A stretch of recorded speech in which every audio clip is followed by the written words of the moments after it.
গোপালগঞ্জের মুকসুদপুরে আধিপত্য বিস্তার নিয়ে বিএনপির দুই পক্ষের রক্তক্ষয়ী সংঘর্ষে একজন নিহত এবং নারীসহ অন্তত ১০ জন আহত হয়েছেন।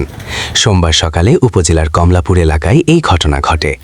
স্থানীয়রা জানান, কমলাপুর ওয়ার্ড বিএনপির সাবেক সভাপতি আনোয়ার মুন্সি এবং বর্তমান সাধারণ সম্পাদক নূর মোহাম্মদ গ্রুপের মধ্যে দীর্ঘদিন ধরে বিরোধ চলছিল।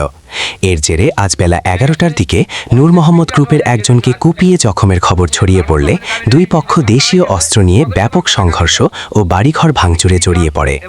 সংঘর্ষে গুরুতর আহত আনোয়ার মুন্সির ছেলে নীলু মুন্সিকে ফরিদপুর মেডিকেল কলেজ হাসপাতালে নেওয়া হলে চিকিৎসক তাকে মৃত ঘোষণা করেন। আহত অন্যদের মুকসুদপুর উপজেলা স্বাস্থ্য কমপ্লেক্স ও ফরিদপুরে চিকিৎসা দেয়া হচ্ছে। মুকসুদপুর থানা পুলিশ জানিয়েছে, ঘটনার পর থেকে এলাকায় থমথমে পরিস্থিতি বিরাজ করছে। তবে শান্তি শৃঙ্খলা রক্ষায় এবং নতুন করে সহিংসতা এড়াতে ঘটনাস্থলে পুলিশ, সেনাবাহিনী ও র্যাবের সমন্বয়ে যৌথ বাহিনীর টহল জোরদার করা হয়েছে।